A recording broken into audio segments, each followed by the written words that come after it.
Bon, ça fait beaucoup, non? Encore ce bon vieux Sun Jingo. Mais qu'est-ce que je peux vous dire? Quand on parle de Akras, il règne en maître absolu. L'homme le plus invincible de son univers, reléguant n'importe quel boss de donjon au rang de misérable pion face à sa puissance dévorante.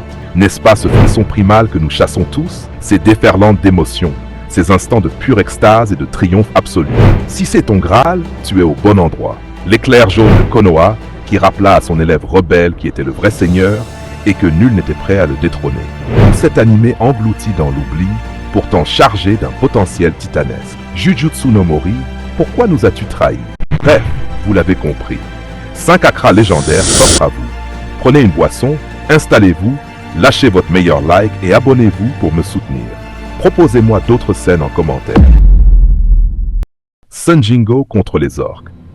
Je zappe la joute verbale où chacun défie l'autre. Fidèle à lui-même, notre héros muselle les vaniteux arrogants. Le roi des orques libère son aura oppressante, mais Sun Jingo invoque ses ombres infernales sans frémir. La tension grimpe, les frissons déferlent, il les dope d'énergie brute, et l'assaut tonne comme la foudre. Les ombres les plus puissantes de Sun Jingo entrent en jeu, venant harceler chacun des monstres. Même le monarque met la main à la pâte en 2 temps, 3 mouvements. Puis plus loin, le boss ne compte pas rester les bras croisés, détruisant quelques ombres au passage.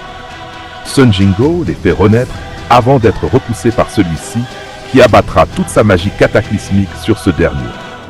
Ce sera donc une bataille d'endurance titanesque. Quel mana s'épuisera en premier? Malheureusement pour lui, notre héros a des ressources infinies. Venant simplement boire une potion de mana, retrouvant toute sa fougue dévorante. Il lèvera alors les mains, et les orques tués se transformeront en morts-vivants, venant rejoindre son armée infernale. Il commence alors petit à petit à réaliser qu'il a en face de lui une anomalie. Un monstre primordial, un déviant absolu. Le round 2 commence dans la fureur. Alors les lieutenants du boss entrent en jeu à leur tour, avant de se frotter aux lieutenants de Sun Jingo. Aegis ne fera qu'une bouchée de ces derniers, les surclassant totalement. Vitesse foudroyante, force herculéenne, réflexe surhumain. L'animation est juste pixel perfect. Elle est fluide, magistrale. Le boss va venir déferler sa magie obscure. Malheureusement pour lui, le jet est immunisé contre les malédictions, ordonnant à ses mages de détruire le bouclier du roi mage. Puis des flammes rugissantes. Son œil crie la colère et la rage, et il viendra spammer ses sorts, se transformant en titan colossal, rappelant de drôles de souvenirs à Aegis, ou plutôt des souvenirs traumatisants. Puis un puissant rayon laser sans effet. Dans ce cas, des dizaines, des centaines. Le roi mage venant déferler sa toute-puissance, pensant en avoir fini, élève la tête, car lui, il est déjà là au-dessus. Lui crevant simplement un œil. Il embrase alors toute la zone. Sun Jingo vole, esquive gracieusement, se baladant en voyant ses sorts se planter. Puis il se saisit d'une chaîne, venant subtilement l'enlacer autour du géant, avant de venir l'écraser contre le sol. Une violence inouïe, c'est terminé. Il est fait comme un rat. Il aura beau se débattre comme il veut, c'en est fini de lui, venant simplement le décapiter d'un coup sec. Encore un combat plus que facile pour notre héros invincible. Une agra de plus à son actif glorieux. Minato vs Obito. Minato contemple son village se faire détruire par le démon renard à 9 queues, mais en tant qu'Hokage, il se jure de le protéger ainsi que sa famille. Kyuubi le repère alors, avant de charger sa boule de bijoux, l'envoyant sur ce dernier, et Mudra, un sceau qui vient sceller l'attaque du monstre qu'il renverra un peu plus loin. Et derrière lui, une main approche. Réflexe fulgurant. Il tente de le tuer avant d'être attrapé et attiré autre part. Non, il est trop rapide. Arrivant à s'extirper à lui, puis le revoilà se matérialisant du vide et les 2 hommes se fixent. Dès lors, la tension est plus que palpable. Minato l'analyse. Il reconnaît qu'il est fort, lui posant la question « Est-il Madara Uchiha ?» Non, ce n'est pas possible. Il est mort, importe. Des chaînes d'un côté, un kunai de l'autre. Le regard de l'Hokage est résigné. Ça va se régler en un éclair décisif. Et c'est parti. Les 2 chargent. Minato traverse le corps de l'homme. Ce dernier l'enlace de ses chaînes. L'éclair jaune se téléporte. Il comprend un truc. Il ne peut pas attaquer et devenir intangible en même temps. Alors là, voilà la stratégie géniale. Il envoie un kunai qui le traverse. Puis il offre une ouverture à Obito en profitant pour charger son Rasengan. En une fraction de seconde, il se retrouve au-dessus de son kunai grâce au Hiraishin, venant envoyer de plein fouet l'orbe tourbillonnant, en profitant d'ailleurs pour marquer le dos d'Obito. Ce dernier semble s'en être sorti grâce au Kamui. Voilà qui était Minato. Et ce n'est pas terminé. Il usera de sa marque pour aller au corps à corps avant d'utiliser un saut de contrôle, retirant l'emprise d'Obito sur le démon renard. En 3 mouvements précis, l'Hokage venait de basculer la situation, forçant le repli d'Obito. L'élève ne surpassera pas le maître, du moins pas aujourd'hui. Puis, l'Hokage rejoindra ses hommes, écrasant Kyuubi. La suite, vous la connaissez, elle rentre dans la légende. Mais en me rappelant cette performance, je ne peux pas m'empêcher d'imaginer à quel point l'Hokage aurait pu être puissant et changer le cours de l'histoire éternelle. Jinmori vs Handai. La finale a finalement lieu dans un fracas épique. Ainsi, c'est parti. Les deux semblent se jauger avant de se charger. Quelques échanges brutaux. Jin semble d'abord prendre le dessus, mais aucun adversaire ne semble vouloir céder. De purs bons chums se rendant coup pour coup titanesques. Les angles de caméra expriment alors toute la force et la puissance des coups émis. Des giclées de sang, des percussions assourdissantes, pas un mot. Tous les deux sont là pour abattre et abattre seulement. Leurs poings et leurs pieds entrent en collision violente. Ils semblent même de force égale, mais plus le combat dure, plus Handaiwi est avantagé, à l'image de ce coup, puis de celui-là magistral. Du sang et un peu de repos. Reprenons notre souffle. Quoi déjà? Ok, round 2. Jin esquive le coup, se retrouvant derrière lui, envoyant du taekwondo furieux. Un triple coup de pied hurlant de colère, envoyant son adversaire dans les cordes, avant de venir lui tendre la main pour qu'il se lève. Quelle erreur fatale! Il en profite. C'est à son tour d'utiliser le style des arcanes mystiques. La tortue noire plaçant son premier coup dévastateur. Et ce n'est pas terminé.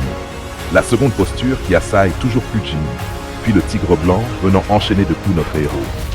Encore, encore et encore, sans répit, sans repos, sans trêve. Il n'y va pas de main morte. Il compte passer au coup de grâce ultime. La posture finale. Mais Jin ne recule pas.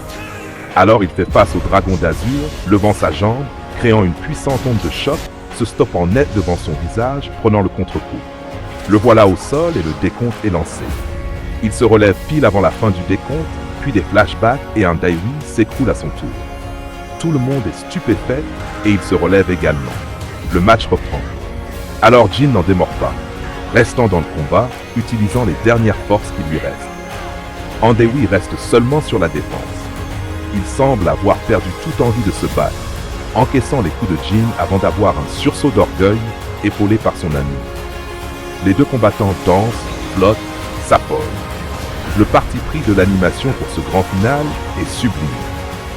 On n'arrive toujours pas à déterminer un gagnant, quelqu'un qui prend l'avantage, tous deux utilisant leur rage à leur apogée avant que finalement Jin ne prenne un vilain coup et s'inspire de ce même coup pour en inventer un sur le coup, sans mauvais jeu de mots, venant surprendre tout le monde et placer un vilain uppercut, remportant ainsi le tournoi dans la gloire.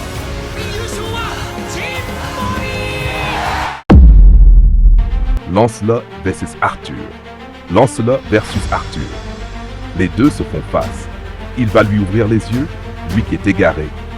Le roi des géants dans Salam, un monde où les humains cohabitent avec d'autres races, n'est qu'une utopie selon lui. Alors il va reconquérir ce monde, car il est le roi Arthur, enchaînant de toutes parts le roi, brisant littéralement des montagnes entières.